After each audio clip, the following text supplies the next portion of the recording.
Hey everyone, how you doing? This is Amon Green, Green Bay Packers all-time leading rusher, and you're watching Packers Total Access Live, your daily source for Packer content.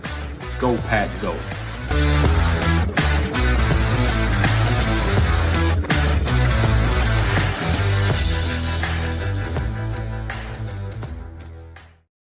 What's up, gang? Welcome into Packers Total Access. My name is Clayton. You can check us out on packernet.com. Find me on Twitter at Packers_access. You can email us, PackersTotalAccess@gmail.com. You can text us 865-658-5824. Join alongside Tim, live in Green Bay, here to talk some Green Bay Packers as we're getting ready for the Packers-Vikings matchup tomorrow afternoon, 3:25 kickoff in Minneapolis, as the Packers go up there and try to get a huge win against those tough, pesky, one of the strongest teams in the league this year, Minnesota Vikings. Before we dive into everything, all right, now Tim dealing with a little issue over here. We got a little nosebleed tonight as Green Bay. I knew you were going to put me on blast. I'm good. I think it was something different. I think his wife told him to shut up, and he thought she said stand up, and she popped him right there in that nose. No, I promise you she didn't give me a nosebleed.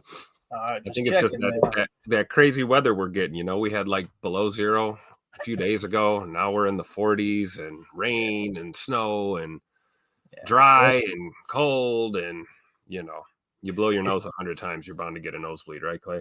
Yeah, we hit 67 today, man. It was feeling nice down. We were in shorts. And, but again, if anybody knows about being a battered husband, it's this guy right here. I promise you. Okay. So let's just be honest about it. We'll just change the subject here. Yeah. Respect oranges. Blink twice, Tim. Please blink twice. If you need help. All right, man. Well, we got a lot to talk about here. Look at my wife. A little ice cold water gets that blood right out. I love it. Oh. Yeah, we had a huge game come down to the wire there with the Bengals and the Broncos. Real fun game to watch. Boy, what a botched. I missed the end. What happened? I just saw overtime. So the Bengals basically got like 9 lives and had a chance to come back down and win it, and they did. They missed the field goal at the end and still came back in overtime to win it. But, man, Rolodex in full effect, Tim, there at the end, like 1:10 left. Denver had 1 timeout left. They decide to run a quarterback sneak and score the touchdown rather than run the clock down, kick the field goal. Oh, dummies. So Denver goes right down the field, scores, sends it to overtime. So, again, they looked up. They looked up big time. Cincinnati still gets the win, but, man, it was just an absolute crap show for sure. So, all right, man, let's just kind of take a walk around Twitter real quick, and then we're going to get into some NFL Pro insights. It's not going to be a long show tonight, guys. We're going to keep it short and sweet. There will be no morning show tomorrow because we're going to be doing a pregame show around – what time did we say, Tim? Do you remember what time we said? We got 3:25 kickoff, right? I think 2 p.m. Central, right? 2 Central, yeah. So we'll go live for the pregame show at 2 Central. We'll be bringing you all the actives, inactives, all that good stuff, giving you some live shots there in Minneapolis at US Bank Stadium, just getting you set up to kickoff. About 20 minutes before kickoff, we'll go off the air so everybody can go get them a daddy soda, get settled in, and get ready to watch the game, or in my case, chart the game.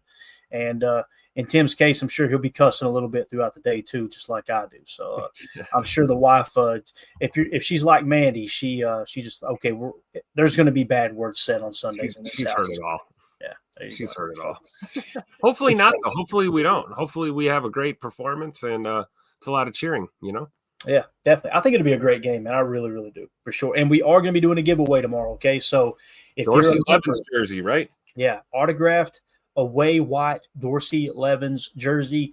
It's from pristineauctions.com. Beckett did everything there. It's going to have a certificate of authenticity, all that good stuff. So if you want to make sure you're in that drawing, okay, we're going to put everybody's name on the wheel who are YouTube members and who are members of our Patreon group over there, the PTA Posse on Patreon.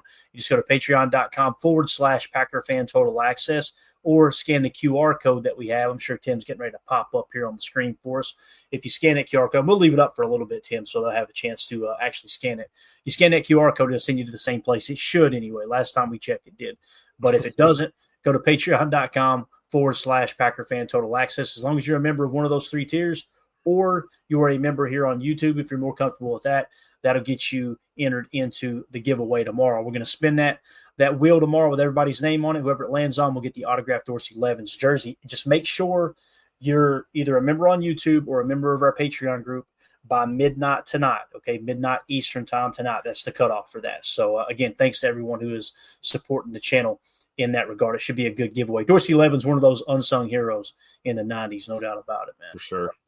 All right, let's take a walk around Twitter here, man. Dara, I think I'm trying to remember, how do you pronounce? Is it Dara Carragher? Am I thinking right? Yeah, Dara, I think Dara. it is Dara Carragher. Seemed like somebody corrected me and said Dara. If we're messing it up, I apologize. One of the better followers on Twitter, though. He is awesome. He's right up there with Jacob Morley. Make sure you go check out his article here at 24sports.com. You can find him on Twitter at Dara Carragher. And he said Jordan Love is having the single best season of avoiding sacks in recorded NFL history. I want to repeat that. Jordan Love is having the single best season of avoiding sacks in recorded NFL history. Only 7.7% of pressures on the Packers QB result in a sack. This has not been done before. It may never be done ever, and he does a great job with that article. So go give him some love, retweet that, click on the article, support him. Is, like I said, a great write-up. Tim, you see it with Jordan. You know, we get frustrated. We all do, seeing the throws off the back foot and this and that, but there is a positive to it too. This guy is obviously doing something historical, avoiding sacks. And we know the offensive line play is a big part of that, probably the bigger part of that. But you cannot negate the fact that this is something that has not been done before, man. That's a huge asset to have to live play for another down, man. Yeah, absolutely. And it bails out your O-line too. You know, a lot of times your O-line can only hold so long. Even the best O-lines out there in the business, you know, you can only maintain that protection for so long. And if you're waiting for guys to get open or you're working through your reads, if you can step up and around and be slippery and evade, extend the pocket, roll right, roll left, hell, like you said, roll backwards, throw off your back foot. Those are all attributes that, really it can. And I don't mean bail your O-line out in the sense like they did something wrong, but I mean, you're picking up your O-line just like they're watching your back out there. And it also keeps you healthy. You know, we had that scare early this year in the season, you know, it was tough in the Brazil game, obviously with the knee. But I think once Jordan got healthy, 100%, he's been really evasive. And it's not always a scramble. It doesn't necessarily mean you have to tuck it and run and get out of there. It's just the way of extending that pocket, man. And like you said, avoiding the sacks. It's awesome. Yeah, definitely. And again, the offensive line, like Tim said, you're not knocking the offensive line in this situation. They are one of the better pass blocking O-lines in the league. Matter of fact, I know they're top 5. They may be considered the best pass blocking offensive line. Now, according to PFF, they suck at run blocking, which is wild to think about, seeing that we have 2 top 10 graded running backs. But, you know, it is what it is. Until they show how the sausage is made, there's no way we can. There's no way to really know, right? Yeah, exactly. It's kind of like one of those, I trust my sources, right? Well, who are your sources? I'm not revealing my, okay, got it. So there's no chance that your sources are, you made it up, maybe? You know, just saying.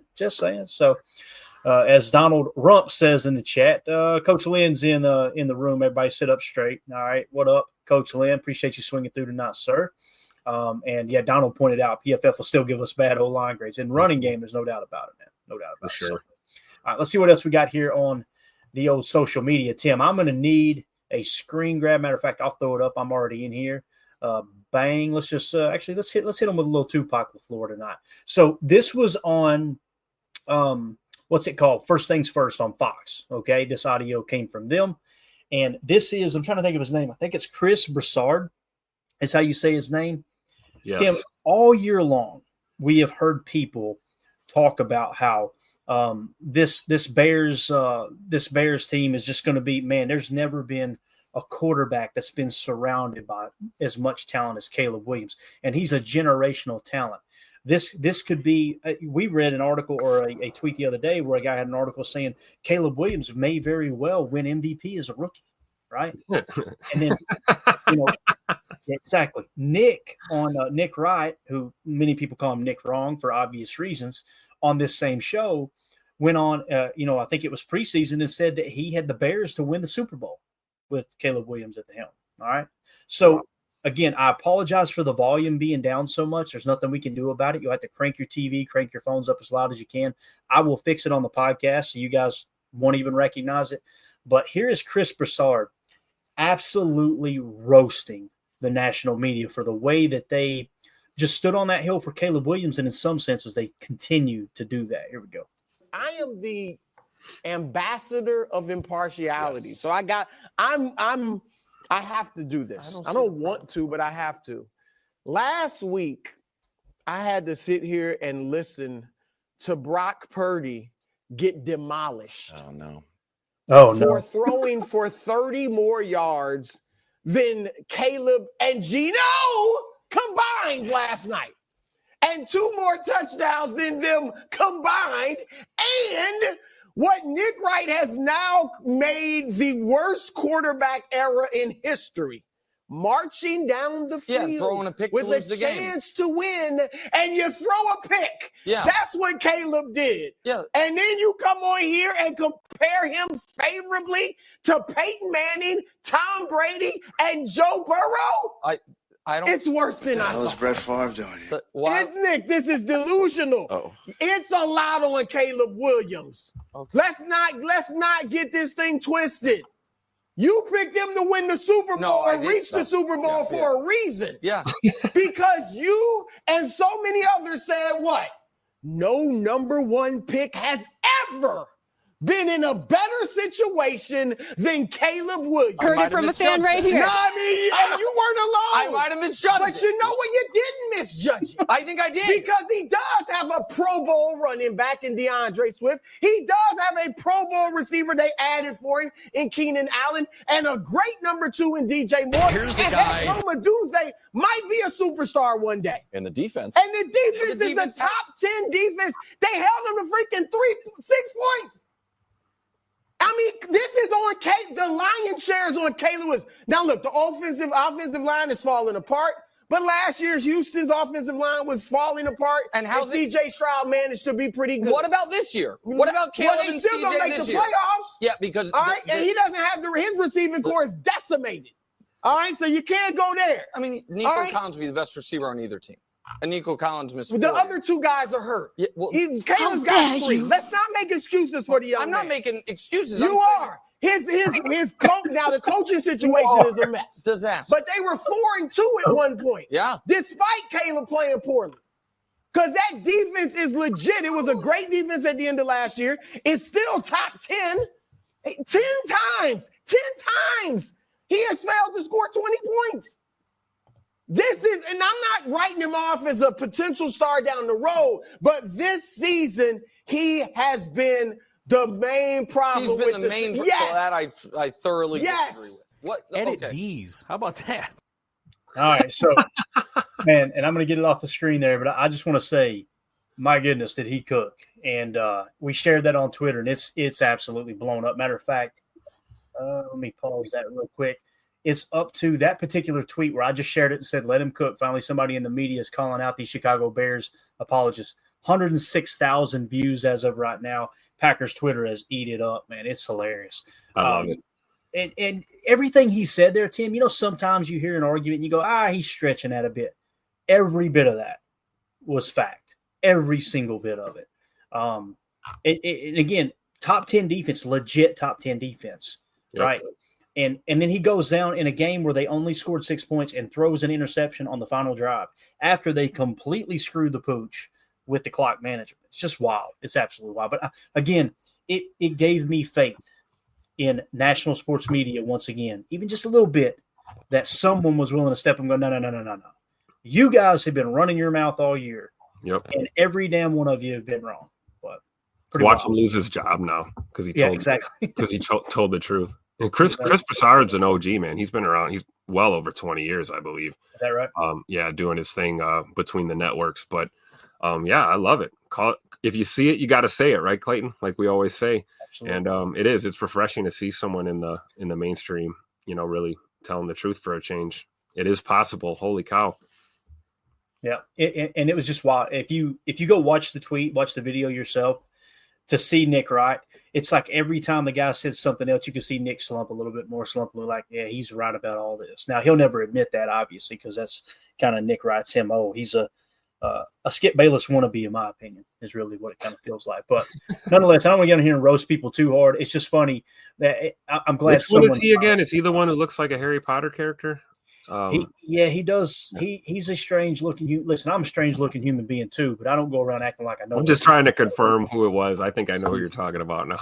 Yeah, somebody posted him one day without the filter. And let me tell you, thank God for the filter. You know what I'm saying? It was rough. But anyway, let's move. Allegedly, we'll always say allegedly. Allegedly, yes. Yeah, as if anybody watches this show, it sucks. So here's what it is. All right, PFF Green Bay Packers tweeted this out. Jayden Reed has a favorable slot matchup against the Vikings defense. Reed has recorded 605 receiving yards from the slot this season, second most in the NFL.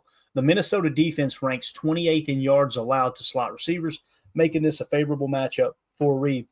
We kind of talked about the PFF grades suggest that their slot corner is pretty weak.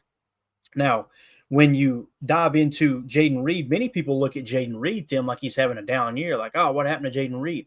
Guy, he's a slot receiver. You don't expect Jayden Reed to be that guy that's going to have 1,400 yards receiving, right? This is going to be the MO for Jayden Reed. The jet sweeps and having somewhere between 600, 900, maybe 1,000 yards receiving a year. That's going to be that range that he's in. And strategically being able to attack some of these defenses that sleep on trip sets and working him out of the slot on those crossers. And I would venture to say, I mean, I feel comfortable saying, Tim, that probably 80% of his yardage came on crossers, on climb routes, right? Yep. So this is something to watch for, man. We kind of talked about it a little bit with their slot defender, but maybe this is how Jordan Love has that big day that many people are saying he needs to have in Minneapolis for the Packers to get the win tomorrow. Yeah, absolutely. And using Bird in that fashion, just keep doing it. Play the hot hand. If it's not broke, don't fix it. And we know how to use him as a weapon. Matt LaFleur is a master of getting the best out of these guys and putting them in a position. I mean, you talk about the jet sweeps. We've seen Bo Melton take jet sweeps, Christian Watson. We've seen Jayden Reed take jet sweeps. I'm surprised we haven't seen Tucker Kraft get one. We might see that at some point. But using Reed on like you said, the like the high-low concept or, the crossers and letting him get that ball in a little bit of space. He's so good at creating separation, and then he's just off to the races, And Jordan's really good at those intermediate kind of throws. We talk about, some of these deep shots that we see. We know Jay Reed down there somewhere kind of play. Those are fun to watch, but I think it's really, Jordan's at his best when he's able to get through his reads and then fire that kind of intermediate level pass and let guys like Jayden Reed turn it into a, explosive play of, 30 yards or more or something. It's pretty awesome. Definitely. So again, Jayden Reed, man, somebody to watch out for tomorrow as the matchup's pretty favorable for him. And, the big headline today and really all week, Tim, has been the Jair talk. Greg Rice asked, why is the internet blowing up about Ja? Did any news come out? He isn't playing, right? And again, it's a big talking point. I've seen a lot of podcasts, a lot of clickbait titles with podcasts too. Oh, yeah. That really struck me as odd, to be honest with you. There was one that in particular, and I won't say the name, but it was like, what's going on with Ja? And then the guy did the podcast. It made it sound like, there's something wrong with Jair in this specific situation, right? And then he ended up, the whole show was like, everybody's overreacting with Jair. It's like, why did you use the title to say everyone's over? It's just weird. It's strange how people. You're right. Clickbait. Yeah, that's exactly what it was. Exactly. Engagement farming. That's all it is. Yeah, Jen Wright says he's out for the game, Greg. And then Holmes says, Greg, the fan base is losing faith in his availability. That's all. The one thing I will add that I think really kind of struck things a little odd was Matt LaFleur's comment. Again, when they said, hey, is it something he's keeping him? He's paraphrasing, but he basically said, is it something Ja's keeping himself out or y'all on the same page? And he just said the injury report will be out 3:00. Because like Tim said, Matt LaFleur's tired of talking about it, right? Yeah. But I can see how some people would hear that and go, hold up, are they not on the same page? If you're truly, digging for something there. So we got Jacob the Beard joining us now. The Beard, coconut water power slam. There you go. Let's go. How do you know that? You shop at Aldi, Tim? No, I know coconut water when I see it. Yeah. All right. Man, How you doing tonight? I'm good, man. Just got done watching that game. That was unexpectedly really, really good end to that. Well, depending on who you cheer for, good end to that game. But yeah, I just happened to pop in, and if I could just make a comment on the cocoa water is not nasty, Greg. If I could make a comment on the Jair thing, I'll be honest. I want to push back a lot on, like, we'll call it the people in the chat. Well, like we've talked about certain analysts that are definitely like Tim said, they're clickbaiting right now, real hard. We can refer to them as analists too, but go ahead. I was trying to make that. Yeah. Oh, geez. Here come the spammers. Tim, will you take care of that quick? I got this. They're gone. And I'll admit that it is a little, if you take a step back and just look at the whole situation, obviously it's disconcerting that we don't have one of our best, most highest paid players playing the majority of the time when we need him. That's not the argument that we're having. We're having an argument as to whether or not they're saying the guy's never going to play again. They're saying that Matt LaFleur and him have some like untalked about hidden beef but don't mind the fact evidence for though. I was going to say, don't mind the fact that there's no actual evidence of that the team's actually playing really great, that they're really cohesive right now. I just think that, dude, and I hate to say this because I have been a diehard. My whole office is covered in Packer memorabilia that I've collected since I was 4 years old. It means a lot to me. But I am at the point where I am kind of getting fed up with certain segments of the Packer fandom because they're just miserable. And they're miserable just because they wake up and they're like, today I'm going to be miserable and I'm not going to be grateful for anything. And, certain segments again, where I don't know if you guys talked about this in the last couple episodes, but like Matt LaFleur on the sidelines being like, what the is wrong with our fans? It's true though. I mean, what are you guys doing? Like, and you have the grandstanders coming and go, oh, Matt, they're winning by 20 points. Let them have some fun. No, because if you let that happen when it's a blowout, then you can't be mad when it happens when it's a close game. You just can't. It's the same thing we always talk about. You let a dog piss on the rug for 6 months and not decide you're going to bust his ass one day. He's going to look at you like, what's the deal here, bro? Yeah. Like, and I get it. People are having fun, but it's the one thing. I repeat, the one thing that Coach LaFleur is like, guys, can we please not do this? And we're like 3 years into this being a problem. Right. Like, At some point you gotta. And I mean, wasn't the wave cool like back in '94? Like, can we do something different? You know what I mean? Well, and it's Tim, just am I being a get off my lawn guy or something here, man? Do you feel the same way? You're not going to get an argument from me, man. You know how I feel about that. Get loud on defense and shut the hell up when we have the ball on offense. Like, what are we? It's simple, especially right? at home. We're at home. It's called home field advantage. I was just going to say, Tim, would you agree that like it's not unreasonable for Matt LaFleur, who's, if I'm not mistaken, was it now 5 out of the 6 years he's been at the helm that we're going to the playoffs? The guy knows what he's doing. Yep. We have a system in place, and possibly, it might just be important for the quarterback and for the offense to be focused while they're going on offense. I mean, call me crazy. I don't know. No, I'm with you, dude. And Chris N says he was at the Saints game and he was so embarrassed when the wave started.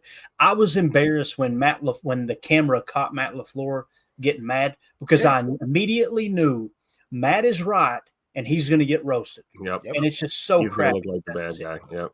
Yeah. So whoever's running the camera, I want his job. I'm just kidding. We don't want his job, right? And whoever this guy is, this guy, man, this guy started the wave. Yeah, I want him on the pod. I want this guy on the pod. I want to get him on the pod and ask who his personal trainer is. That's what I need to know. All right. So what you end up being Chris N, and we didn't know it. Chris N's like, oh, that's me. So but Chris, we're with you there, man. Completely on board with that. AFAM says Matt needs to prove he can coach in the big game. Man, AFAM, I hate that. I'm sorry. I love you, AFAM, but I got in an argument with my little brother today. He literally, I called him and I was like, man, I'm really excited about tomorrow. I said, I think that for whatever reason, I've got a feeling that we could maybe boat race these guys. I just have that weird feeling. And again, I'm gonna knock on wood right there, and because I just jinxed it. And my brother, I love him to death, but he's always like this. And he was like, no, we haven't won a big game. And I went, what? We're having statistically one of the best seasons that we've had in 100 years of football. And I'm not trying to it's my brother. So he knows we go back and forth about this all the time. We've always been kind of opposite. I've been more look beneath the situation kind of fan. And he's more of he'll hate that I say this, but he's more of the clickbait ESPN fan where he reads into that. He's what's the guy's name? That's the stupid guy, the Bears fan that had to just eat all his words right now about how Caleb Williams is going to win the Super Bowl and all that. Well, name one, Jacob. something Close right. your eyes and just point. You're probably talking about Adam Rank. Nicholas Wright. Nick Wright. Okay, that we just played that audio just a second. You ago. did? Where the Yeah. one where he gets owned by the dude? Yes. Yeah. Yes, thank you. Because it just, and he sat there and he was like, well, no, I didn't act. No. It's like, yeah, you did, dude. You're on freaking film. It's 2024. We remember what you said just a short few weeks ago. And now everybody's trying to kind of like pepper it with like, well, we didn't think. No, you said he was the best number one quarterback prospect of all time. First, that has the best surrounding cast. And they absolutely poopy doopied in their bed. All right. Oh, we're gonna give him some. Thanks for keeping it PG-13, Jake. I appreciate Trying. that. Gee, we're getting So yeah, spammed, listen, guys. with AFAM, man, I gotta respectfully disagree. Like, name the big game where he's crapped the bed, and I'm gonna need details because, like, if it's the Tampa Bay game, was it Matt LaFleur's fault that we had a punt block for a touchdown? Like, come on, right? And Dallas last year, we go into Dallas, who was a 13-win team, into their stadium in the playoffs and kick the living hell out of them in the biggest game of Matt LaFleur's career, in my opinion. Going on the road, 1 year removed after everyone, and I repeat, everyone said you don't have a snowball's chance in hell of winning without Aaron Rodgers. And he did it with a first-year starter in the youngest roster. So he hasn't won the Super Bowl. You're exactly right. He hasn't made it to the Super Bowl. That's the next step. Can I be real with you guys right now? And I know Tim disagrees. Jacob, you probably disagree. I'm looking at this season. I don't think the Packers are going to win the Super Bowl or make it to the Super Bowl. I don't think we're there yet. I feel like we're this close. Now, can they get hot and do it? Absolutely they can. But I'm not going to sit here and kid myself into thinking if Matt LaFleur and the Packers get beat, whether it's the first round, the second round, or the NFC Championship in the playoffs, that all of a sudden, no, he can't win the big one. It's the youngest roster in the league. Like 2 years in a row. Yeah, 2 years in a row. So there's going to come time now. The window's open. Goody has already taken that next step. And what I mean by that is, like he said last year, if you've got a championship team, you better have a championship kicker. What did he do? He pulled the trigger this year and got a championship kicker. Jacob, we talked about this on the early show. Brandon McManus is second in the league in field goal percentage. Second. Yep. So it's obvious Goody has taken these steps. What did he do? He went and got Xavier McKinney in free agency. He got Josh Jacobs in free agency. You're putting everything together. I still feel like there's just something missing. I hope I'm wrong. But again, it's all about expectations. And it's kind of what you were talking about with those fans. If your expectations are this team better win the Super Bowl or I'm going to be miserable, I can't get on board with that, man. I just can't. Right. When was the last time the youngest team in the National Football League won the Super Bowl? Yeah. I don't know if it's ever happened. So I don't know if that makes sense. And again, AFAM, I'm not trying to roast you. I'm just saying I could not disagree more. Doesn't mean I'm right and you're wrong. That's just the way I see it. So no, I think what's cool about our community here is that if you're being fair to yourself, like we all call out shots and we're all wrong. You know what I mean? We've talked about so many different. That's the thing about calling out anything. That's what's going to happen when we're talking about things. But I think reading what's happened is a winner. He is a winner. He's the number one. He's the number one. It's just knowing how to respond to it. You remember how we had that conversation about? Remember how kickers was like such a no topic, and I was definitely talking about that. And I remember. We talked about like, hey, we're not going to sign a guy off the street that's going to have a better percentage of what we're doing. And look what happens. Sometimes it does happen. Like freaky things happen. They just do. And you can't, anybody that says they have the globe, the all-seeing eye, I can tell you exactly what's going to happen. It's like, and then when it doesn't happen, they kick and scream. Exactly. Or they call you this or that for, this is why you had that opinion. It's like, no, dude, you were just wrong. You were wrong. And it's okay. Everybody's wrong. I'm wrong all the time. All the time. All the time. I like what they like what was said here in the chat too. Ron Sample says AFAM's a Swiftie. He has Travis Kelce's number as a Tramp fan. So I don't listen too much Taylor Swift. Perfect drop, Tim. Look at that right there, man. All right, let's go back to the chat earlier. CJN says, I'm not worried about Ja not playing. Now, if he hits playoffs and he isn't there, then I will be questioning. I think that's a fair assessment. I do. Again, I don't think it's like a slam dunk. He's going to be 100% for the playoffs, seeing that it was a PCL. Everybody reacts different, right?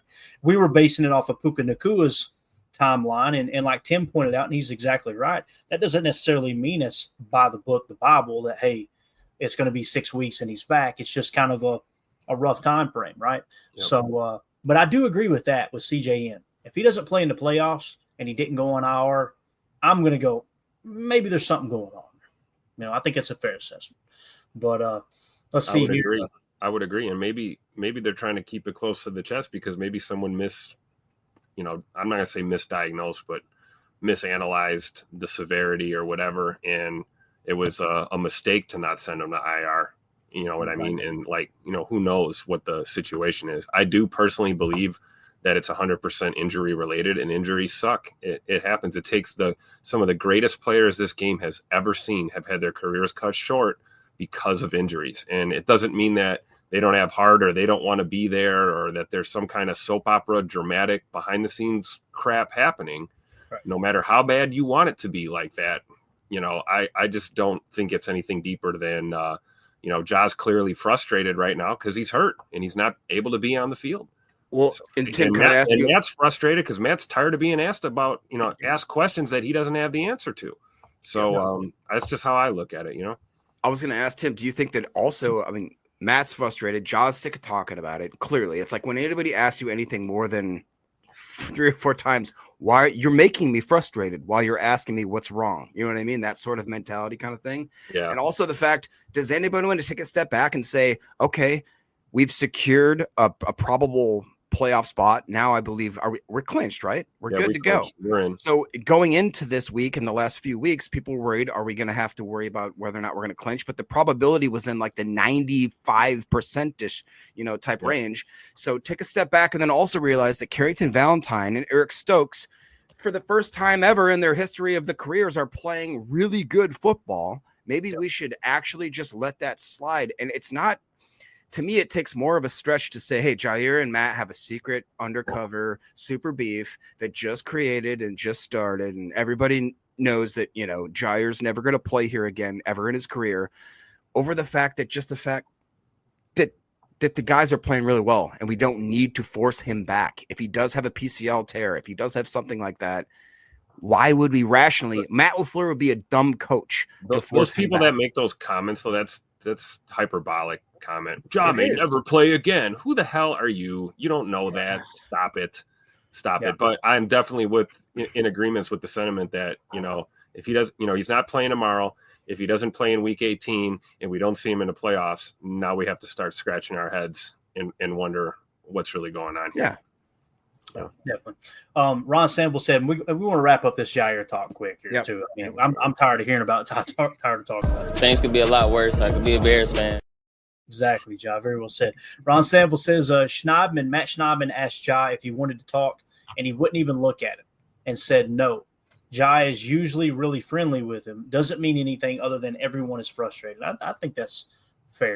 Again, he's frustrated about not being able to play, no doubt.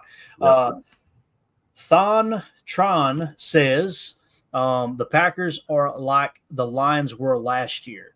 If they don't make it to the Super Bowl this year, they will next year.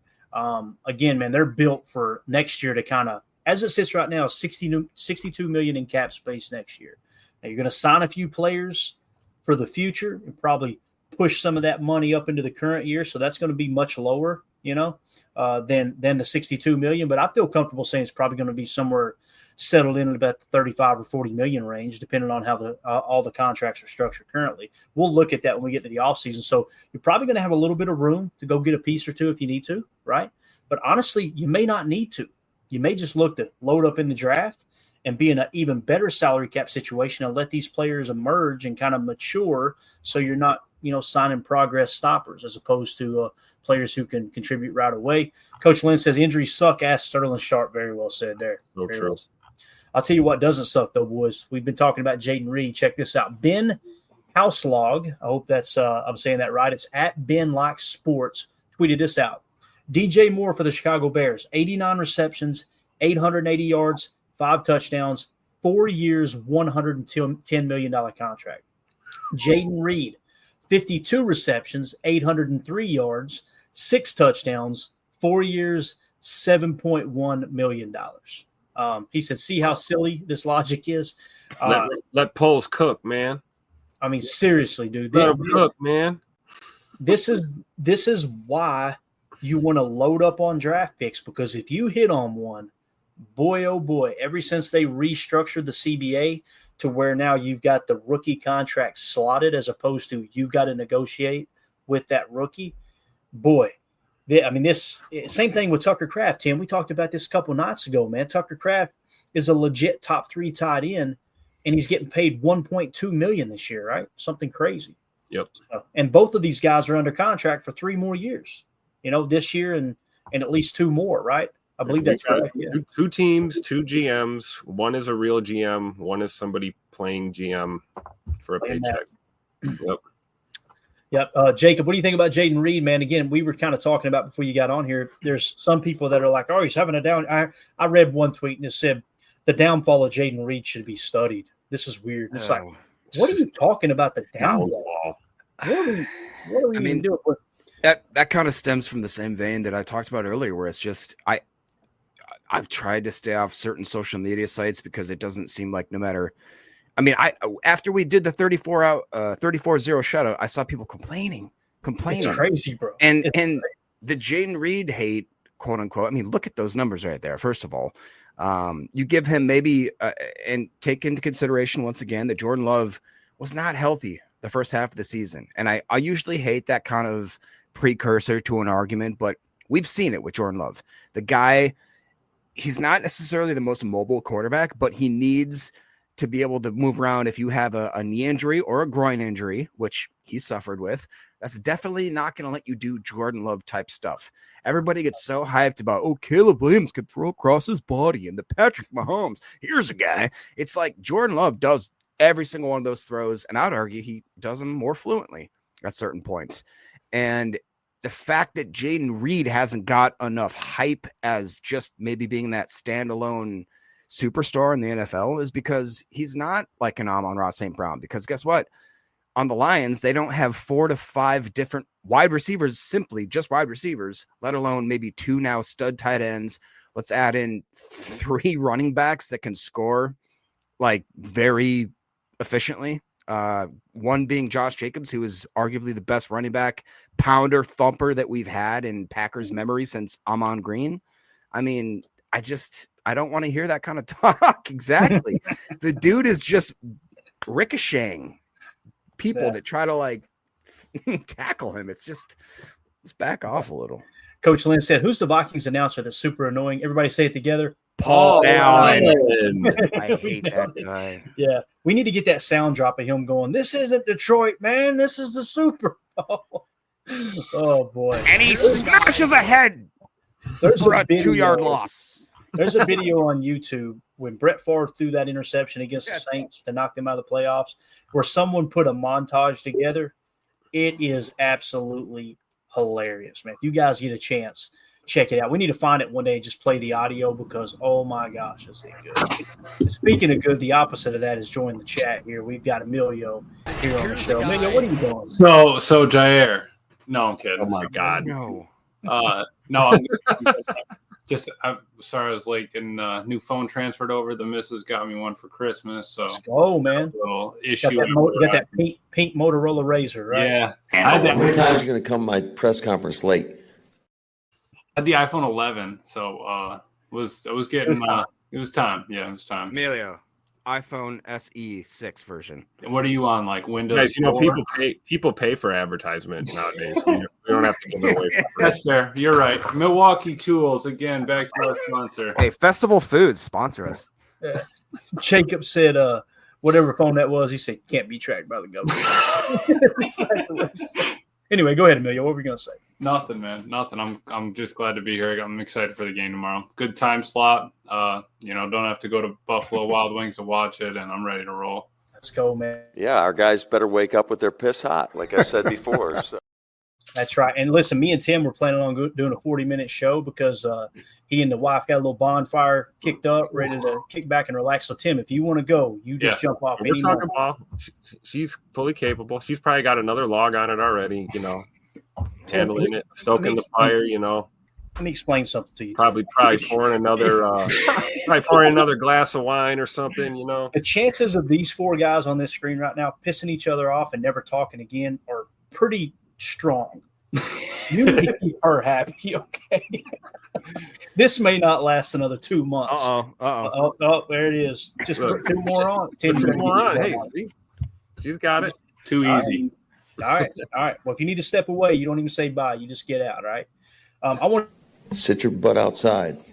I want to hit on that. I want to hit on this. I didn't do that. So this is cool. You guys know Josh Jacobs gave the chains out, right? Gave the charms, I should say. And Josh Myers was like, man, I've never had anything. I don't even know how to wear it. I don't know how to pull it off. It's obvious that someone helped Josh Myers out because this is clean. Oh, yeah. My man went all black, got the diamond charm with his number 71, pulled it off. I love that Wes Hawkins was the one who tweeted it out too. Josh Myers, legend. I'm telling you, there's something special happening with this team, man. It's awesome to see. It really is. I was saying that Josh kept asking him, what do I need? What kind of chain? How long am I looking? I'm hoping he wears it under the jersey. You know, you're not going to miss that on the field, right? So if Josh Jacobs gets in, the whole line comes out and pulls the chains out, like that would be a cool Sally. I'll take that. Yeah. And again, we won't spend a whole lot of time on it, but I just want to point that out. You know, Josh Myers has got a lot of criticism, and I think rightfully so. I don't think he's played good ball his time in Green Bay. I really don't. But boy, his teammates love that dude. Like, there's no two ways about that. And any guy who's willing to puke mid play and finish the rep, he earns my respect. Obviously, he lost his father this year too. Yeah. Can we talk about what he's been playing through this year? I mean, you know, having a personal loss like that. Plus, you know, he had the illness. He had the what was it, broken thumb or something, or he had a wrist injury or issue. There was ankle. There was quad. There, you know, this guy's always banged up. I mean, look at what he does for a living. Look at the position he's playing. There's contact every time he's on the field, and he grinds through it, man. And you know, good, bad, or mediocre, whatever type of game you get out of Josh Myers, you're still getting a hell of a teammate out there, and great locker room guy, and someone that we should be proud to have on the Packers. And you know, like we always say, criticize the play, not the player, right? Yeah, definitely. And now he's got a dab of ranch, Tim. That little bit of change is sitting right there. All right. So we got a special guest in the chat. Forlorn Hope says number 23, no 23 equals Jets will fly skull. So, hey, good luck tomorrow, Forlorn. We're going to tell you the same thing we told this guy. I think it's still in here, I believe. Do we still have that screen grab, Tim, or did I leave it? No, that's the new one. We already got your fast. Gotcha. Just so you know, there, Forlorn. Love the profile pic, dude. Creepy ass bird. I like it. So here's the deal. Every week we get a fan from another fan base that comes in here and says something like this. All right. And we always screen grab it. We will be here for a post-game show immediately following the game on this same channel. Okay. We will be here to say, hey, you earned it. Good job. But if you lose, do you have enough hair on your ass to come back in here and see us? That's what I want to know. Because the last half a dozen have not. All right. So we save receipts, as Greg Rice says. Yep. The receivos are plenty. And we'll be staring at you like this when you come back. But just know we will be here. All right. But again, as long as you keep it respectful, welcome to the chat. Appreciate you tuning in, man. Listen, I want to say this about the Vikings. The Vikings are a strong team. They are well coached. They're a tough team. Sam Darnold is an underdog story. It's a cool story. It really is. I hope they get the hell beat out of them tomorrow. With that being said, so we'll move it along. And again, welcome to the chat. Can I say one more thing quick? Yeah, go ahead, man. Did you see the Aaron Jones press conference where they asked him whether or not he was having a good time? And he said, this is one of the best. And then he stopped himself. And then he went and said, this is the best time I've ever had playing football. Mm-hmm. And I'm not going to lie. It kind of hurt. It kind of felt like when I watch, you know, like you scroll through and you're like, you see your ex got married and you're like, well, howdy doody. And, but you know, he ain't got no traps, though. Right. The way that he had to preface it, because he said, this is one of the best times. Then he went, oh, no, I got to be a Viking now. This is the best time ever. Like, all right, dude. I got you. All right. For those of you listening on the pod, that's going to do it for hour one. We will see you on the other side for hour two. We appreciate y'all.